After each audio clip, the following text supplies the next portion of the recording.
Hello friends, आपका स्वागत है हमारे यूट्यूब चैनल में। दोस्तों, मेरा नाम है सविंद्र नखाती और मैं पढ़ा रहा हूं दोस्तों आपको फिजिक्स, वो भी लुसेंट बुक से पढ़ा रहा हूं दोस्तों, बहुत ही कंसेप्ट के साथ और इजी लैंग्वेज में। तो दोस्तों, आज हम पढ़ने वाले हैं हमारा बहुत ही ज़बरदस्त सेशन जिसका नाम है दोस्तों प्लवन।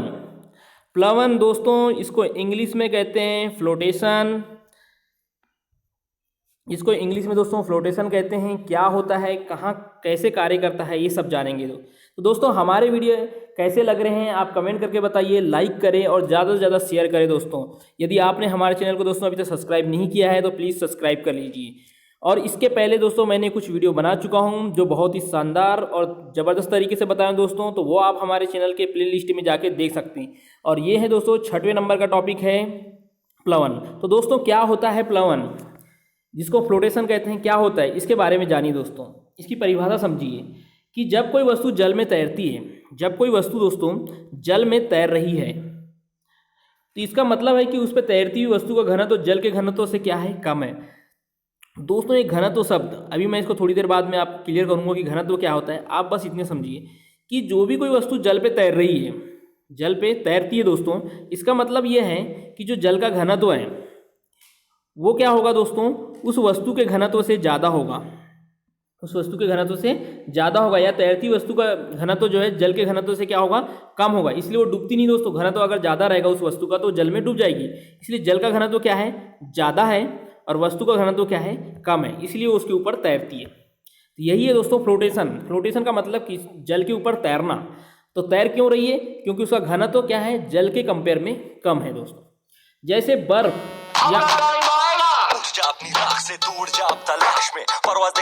तो दोस्तों, इसके एग्जाम्पल क्या क्या थे, जैसे कि बर्फ या मिट्टी के तेल जल में क्या रहते हैं, तैरते रहते हैं दोस्तों। जैसे बर्फ का टुकड़ा और मिट्टी का तेल भी क्या होता है, जल में तैरते रहते हैं। मैं बताऊंगा दोस्तों कि बर्फ का कितना भाग जल पे तैरता है, ये बाद में बताऊंगा। आप अभी बस आप इसका देखिए प्लवन के एग्जाम्पल में कि बर्फ का जो टुकड़ा है वो जल पे तैरता है, मिट्टी का तेल भी जल के ऊपर तैरता है। तो यही है फ्लोटेशन दोस्तों, क्योंकि बर्फ का घनत्व और मिट्टी के तेल का घनत्व जल के कंपेयर में क्या होता है, कम होता है।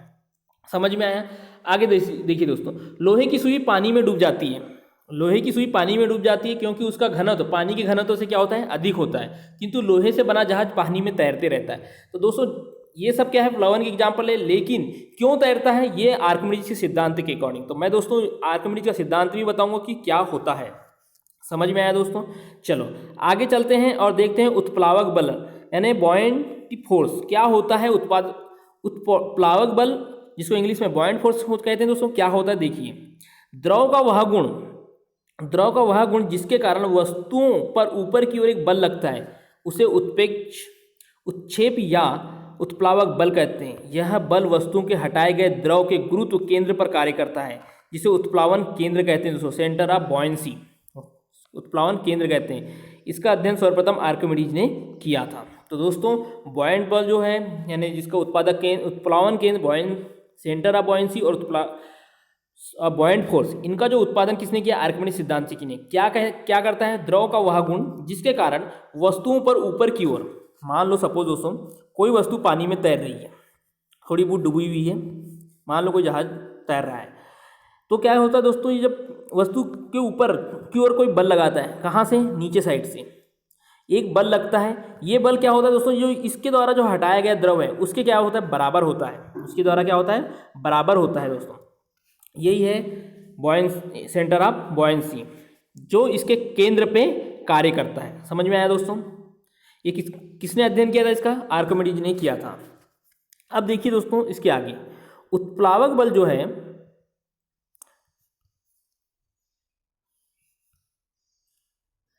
तो दोस्तों समझ में आ गया। एक बार फिर से देखिए बॉयंट फोर्स क्या होता है। यदि आपको समझ में नहीं आया दोस्तों तो एक बार फिर से देखिए। मान लो सपोज कोई वस्तु ये रखी है, ये जल में है, तो दोस्तों इसके द्वारा कुछ हटाया गया जल है, इसके द्वारा जो हटाया गया जल वो उसके वस्तु के भार के बराबर हो जाता है। और ये जो बॉयंट फोर्स होता है दोस्तों वो ऊपर की ओर लगता है। कहने का मतलब है जल से तो लगता है लेकिन ये ऊपर की ओर लगता है। समझ में आ गया। देखिए उत्प्लावक बल जो है, बॉयंट फोर्स जो है, वो द्रव में डूबी हुई पिंड के आयतन और द्रव के घनत्व पर निर्भर करता है। किसके, द्रव में डूबी हुई पिंड के आयतन, यानी जो द्रव में डूबी हुई है वस्तु उसके और द्रव के घनत्व पे निर्भर करता है दोस्तों। याद रखना, द्रव के घनत्व पे निर्भर करता है और जो वस्तु डूबी हुई है पानी में उसके आयतन पर निर्भर करता है। जब पिंड द्रव में पूर्णतः डूब जाता है तो उत्प्लावक बल का मान अधिकतम हो जाता है। जब कोई वस्तु इस द्रव में पूरी तरह से पूर्णतः डूब जाती है, तो जो उत्प्लावक बल है, बॉयंट फोर्स का जो मान है वो क्या होगा, सर्वाधिक होता है, महत्तम होता है। उत्प्लावक बल का मान ठोस वस्तुओं की प्रकृति पर निर्भर नहीं करता दोस्तों। ठोस वस्तु की प्रकृति और भार पर निर्भर नहीं करता। किस पर निर्भर करता है, द्रव के घनत्व पर करता है, और जो वस्तु डूबी है, जो वस्तु आंशिक रूप से डूबी हो या पूरी डूबी हो, उसके आयतन पर निर्भर करता है। याद रखना दोस्तों, उत्प्लावक बल जो है सिर्फ दो ही चीज़ों पे डिपेंड करता है, द्रव का घनत्व कैसा है और जो वस्तु जो डूब रही है या आंशिक रूप से डूबी है उसके आयतन पे करता है। उसकी वस्तु की प्रकृति और भार पर निर्भर नहीं करता। समझ में आ गया दोस्तों। अब देखिए आर्किमिडीज का सिद्धांत क्या कहता है। आर्किमिडीज का सिद्धांत इसको समझते हैं दोस्तों। जब कोई वस्तु किसी द्रव में पूरी अथवा आंशिक रूप से, पूरी का मतलब होता है दोस्तों जैसे कोई द्रव है, यहाँ कोई वस्तु पूरी तरह से डूब गई हो, आंशिक रूप से मतलब आधी डूबी हो और आधी जल के ऊपर हो, तो उसको कहते हैं आंशिक रूप से। जब कोई वस्तु किसी द्रव किसी द्रव में पूरी अथवा आंशिक रूप से डुबाई जाती है तो उसके भार में क्या आ जाती है, कमी आ जाती है। उसके भार में कमी का आभास होता है, कमी नहीं आती दोस्तों, कमी का एक आभास होता है। भार में यह आभासी कमी वस्तु द्वारा हटाए गए द्रव के भार के बराबर होती है। कहने का मतलब है दोस्तों, यदि कोई वस्तु को हम जल में डुबा दिया जाता है पूरी रूप से या आंशिक रूप से डुबाया जाता है तो क्या होता है, तो उसके भार में कमी का आभास होता है। ऐसा लगता है कि ये वस्तु हल्की हो गई या ये वस्तु हल्की हो गई, ऐसा लगता है।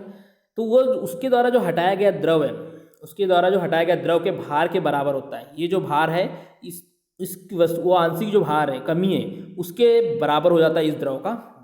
समझ में आ गया दोस्तों। ये है आर्किमिडीज का सिद्धांत। या फिर आप ऐसे भी कह सकते हैं दोस्तों कि जब किसी पदार्थ को किसी द्रव में डुबाया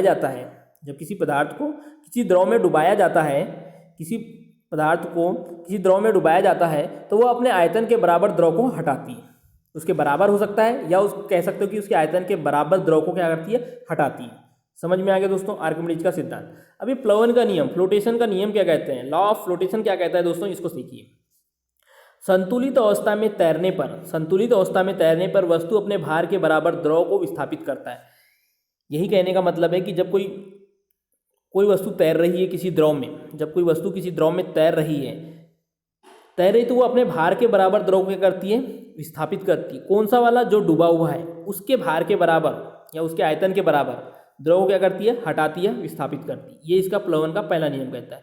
दूसरा नियम क्या कहता है दोस्तों, ठोस का गुरुत्व केंद्र, कोई ठोस है उसका गुरुत्व केंद्र हटाए गए द्रव के गुरुत्व केंद्र दोनों एक ऊर्ध्वाधर रेखा में होना चाहिए। मतलब कोई वस्तु यहाँ तैर रही है दोस्तों, कोई वस्तु ठोस वस्तु है, इसका मान लो गुरुत्व केंद्र कहीं ले लो, यहाँ ले लो, और उस गुरुत्व केंद्र और हटाए गए द्रव, ये जो द्रव हटाया गया है, यहाँ से कोई इतना द्रव हटाए जिस पे ये वस्तु आ चुकी है, उसका जो गुरुत्वीय केंद्र है वो एक ऊर्ध्वाधर रेखा में होना चाहिए। यही कह रहा है दोस्तों। दो नियम हो गए। क्या बोला है, पहला नियम में बोला है कि संतुलित अवस्था में तैरने पर वस्तु अपने भार के बराबर द्रव हटाती है या विस्थापित करती है, या ठोस का गुरुत्वीय केंद्र और हटाए गए द्रव का गुरुत्वीय केंद्र दोनों एक कौन सी रेखा में होना चाहिए, ऊर्ध्वाधर रेखा में होने चाहिए। यही बोला है दोस्तों। अब देखो दोस्तों, इसके आगे दिया है डेंसिटी, जिसको हिंदी में कहते हैं घनत्व। बहुत ही ज़बरदस्त तरीके से दोस्तों समझते हैं, क्योंकि ये हमेशा अक्सर एग्जामों में पूछा जाता है। घनत्व, उसका मात्रक पूछा जाता है, क्या होता है, ये सब चीज़ें। तो चलो दोस्तों समझते हैं घनत्व को। दोस्तों घनत्व होता है किसी पदार्थ के एकांक आयतन में उपस्थित पदार्थ के परिमाण को घनत्व कहते हैं।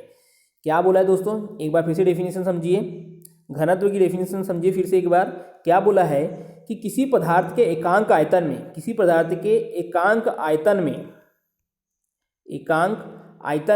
उपस्थित पदार्थ का परिमाण, यानी उसका द्रव्यमान या परिमाण को ही हम क्या कहते हैं, घनत्व कहते हैं दोस्तों।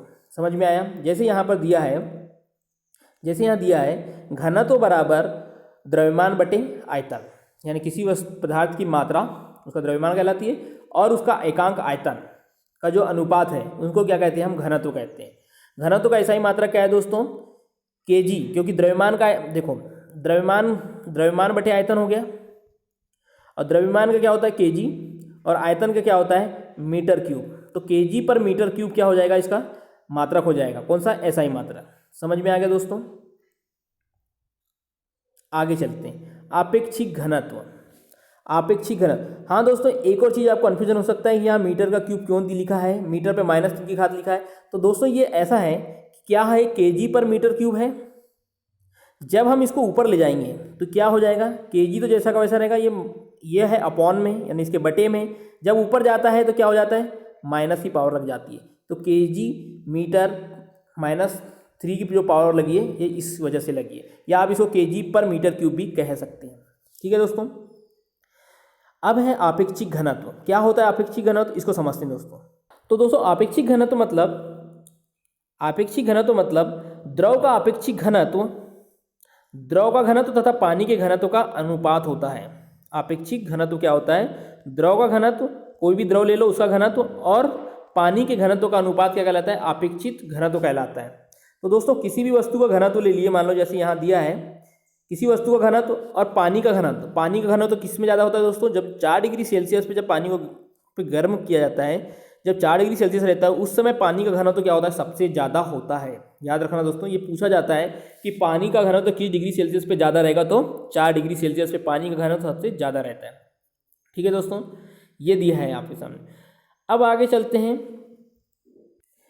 आपेक्षिक घनत्व का एक अनुपात, आपेक्षिक घनत्व एक अनुपात है, इसका कोई मात्रक नहीं होता। याद रखना दोस्तों, आपेक्षिक घनत्व का कोई मात्रक नहीं होता। इसको किससे मापा जाता है, हाइड्रोमीटर से। किससे मापा जाता है, हाइड्रोमीटर से। तो दोस्तों इसको कैसे याद रखोगे, देखो घनत्व दिया है, इसमें 2 ऑप्शन आते हैं दोस्तों, कहाँ का होता है, एक आता है हाइग्रोमीटर, हाइग्रो दिया रहता है, और एक हाइड्रो दिया रहता है दोस्तों। तो कन्फ्यूजन हो जाता है कि ये हाइग्रो रहे या हाइड्रोमीटर है। तो याद रखना दोस्तों, हाइग्रो मतलब गमले का दिया है, मतलब गीला, और गीला जो रहता है वो अपेक्षित आर्द्रता को मापा जाता है। आर्द्रता को मापने वाला दोस्तों हाइग्रोमीटर होता है, आर्द्रता को मापने के लिए हाइग्रोमीटर होता है, और जो बचा है घनत्व, अपेक्षित घनत्व को नापने के लिए हाइड्रोमीटर। समझ में आ गया दोस्तों। फिर आगे दिया है कि सामान्य जल की अपेक्षा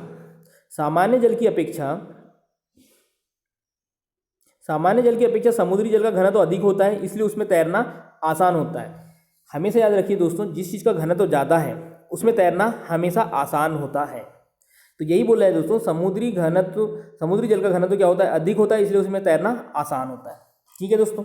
फिर दिया है, जब बर्फ समुद्र के पानी में तैरता है तो उसके आयतन का 1/10 भाग पानी पे तैरता है।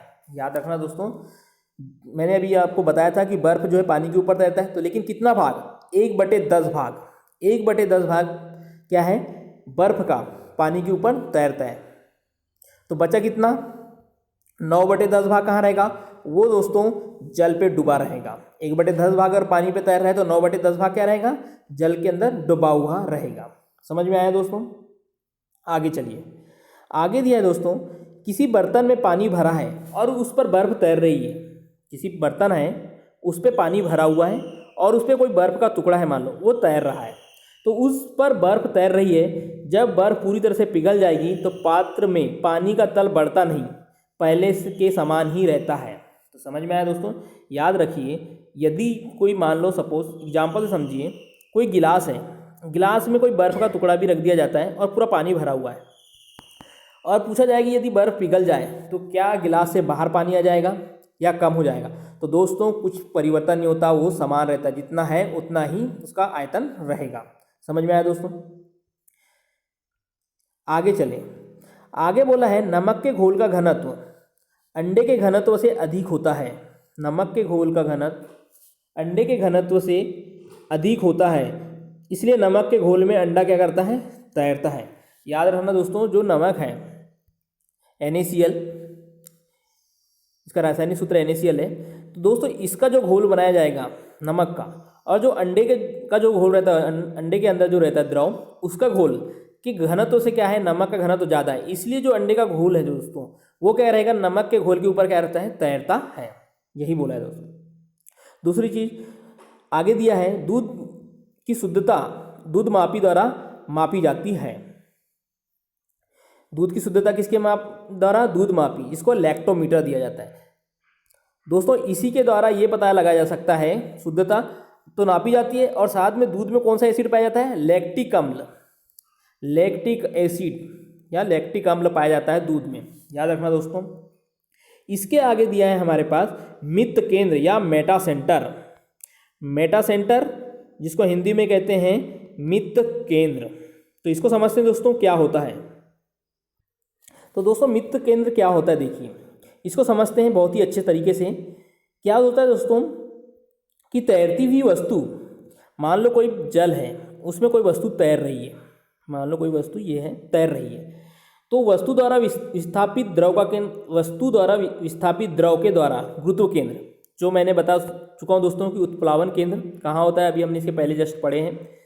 वो क्या होता है? ऊर्ध्वाधर रेखा में होता है। गुरुत्वीय केंद्र और उत्प्लावन केंद्र एक ही ऊर्ध्वाधर रेखा में होना चाहिए, इसके पहले बता चुका है। तो वही कह रहा है कि एक ऊर्ध्वाधर रेखा है। अब क्या कह रहा है कि उत्प्लावन केंद्र से जाने वाली ऊर्ध्वाधर रेखा जिस बिंदु पर वस्तु के गुरुत्व केंद्र से जाने वाली प्रारंभिक रेखा के ऊर्ध्वाधर रेखा को काटती है, उसे ही हम क्या कहते हैं? मित्त केंद्र, यानी इसको मेटा सेंटर हाइट कहते हैं दोस्तों।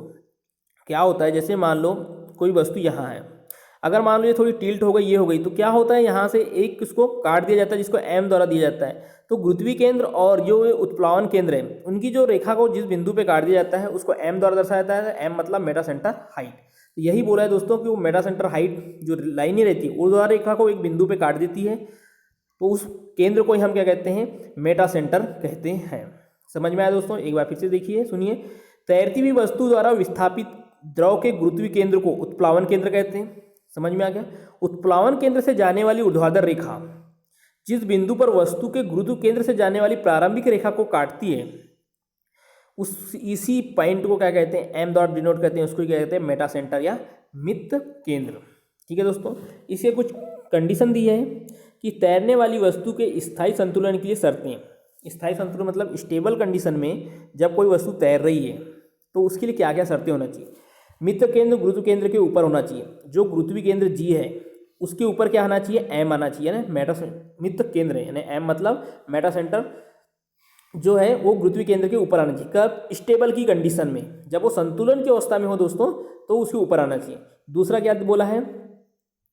वस्तु का गुरुत्व केंद्र तथा हटाए गए द्रव का गुरुत्व केंद्र, वस्तु का गुरुत्व केंद्र और हटाए गए द्रव का गुरुत्व केंद्र अर्थात उत्प्लावन केंद्र दोनों एक ही ऊर्ध्वाधर रेखा में होना चाहिए। तो समझ में आया दोस्तों? वस्तु का गुरुत्वीय केंद्र और वस्तु द्वारा हटाए गए द्रव का गुरुत्वीय केंद्र एक ही ऊर्ध्वाधर रेखा में होनी चाहिए। ये कब की कंडीशन में बताया गया है? स्थायी संतुलन की, तैरने वाली वस्तु के स्थायी संतुलन की स्थिति में ये दोनों सेटिस्फाई करना चाहिए। तो समझ में आया दोस्तों? तो इस तरीके से ये जो हमारा टॉपिक है प्लवन फ्लोटेशन वाला ये कंप्लीट होता है दोस्तों। और दोस्तों हमारे लेक्चर कैसे लग रहे हैं आप कमेंट करें, लाइक करें और दोस्तों ज़्यादा से ज़्यादा शेयर करिए। ठीक है दोस्तों, धन्यवाद।